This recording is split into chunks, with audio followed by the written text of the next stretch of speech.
Assalamualaikum warahmatullahi wabarakatuh. Perkenalkan, saya Angga Amlisya Perdana, mahasiswa Universitas Negeri Padang dengan jurusan manajemen. Pada kesempatan kali ini saya akan menjelaskan tentang konsep dan ruang lingkup studi komunikasi bisnis. Poin yang pertama, definisi komunikasi bisnis. Komunikasi bisnis adalah kegiatan berkomunikasi yang dilakukan dalam kegiatan berbisnis. Beberapa definisi komunikasi bisnis menurut para ahli antara lain. Yang pertama, menurut Philip Kotler, komunikasi bisnis adalah kegiatan manusia yang ditujukan untuk memuaskan kebutuhan dan keinginan melalui proses pertukaran. Yang kedua, menurut Rosenbaum, komunikasi bisnis adalah tindakan pertukaran informasi, ide, opini, instruksi, dan lain-lain untuk mencapai target perusahaan yang disampaikan secara personal dan non-personal melalui lambang atau sinyal. Terakhir, menurut Joko Purwanto, komunikasi bisnis merupakan kegiatan komunikasi yang digunakan dalam dunia bisnis, baik verbal maupun non-verbal, untuk mencapai tujuan tertentu. Dari pengertian di atas dapat kita ketahui bahwasanya komunikasi bisnis tidak hanya bersifat verbal, namun juga dapat dijalankan melalui sinyal atau lambang seperti gambar, logo, maupun artefak lainnya. Poin selanjutnya adalah unsur-unsur dalam komunikasi bisnis. Beberapa unsur dalam komunikasi bisnis diantaranya adalah 1. Tujuan. Yang 2. Pertukaran. Yang ketiga, berisi informasi, gagasan, opini atau instruksi. 4. Adanya simbol dan sinyal.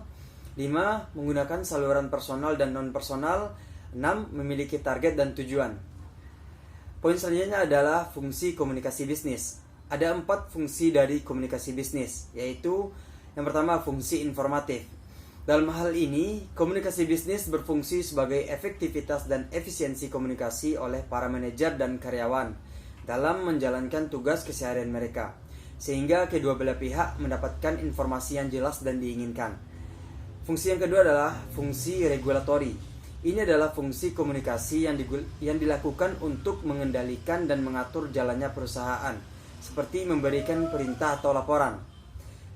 Fungsi yang ketiga yaitu fungsi persuasif.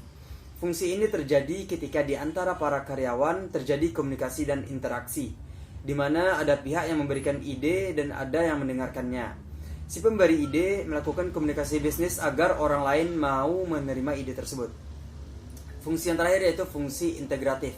Inilah fungsi komunikasi bisnis yang paling penting, yaitu agar perusahaan dapat berjalan atau beroperasi secara terpadu dan utuh. Hal itu tentu membutuhkan koordinasi dan komunikasi yang baik.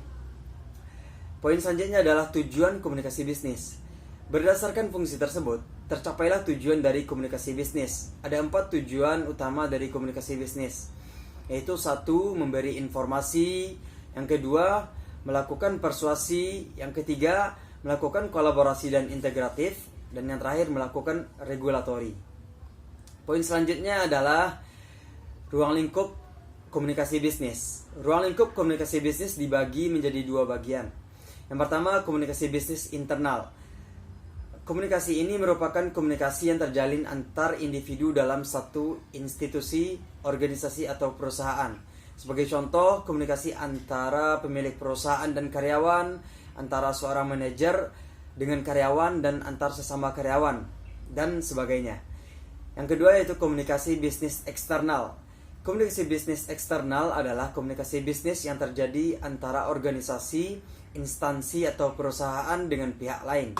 Misalnya, komunikasi bisnis yang dilakukan oleh manajer marketing dengan pelanggan, atau antara direktur dengan pemasok bahan baku, atau komunikasi antar perusahaan, dan sebagainya. Dari ruang lingkup komunikasi bisnis tersebut, dapat disimpulkan bahwa komunikasi bisnis sangat penting bagi jalannya sebuah perusahaan. Komunikasi bisnis yang baik internal maupun eksternal, akan mendukung kelancaran proses produksi. Jika proses produksi berjalan dengan baik, maka produktivitas tentu akan lancar dan perusahaan dapat maju dan berkembang. Sekian dari saya sudahi. Assalamualaikum warahmatullahi wabarakatuh.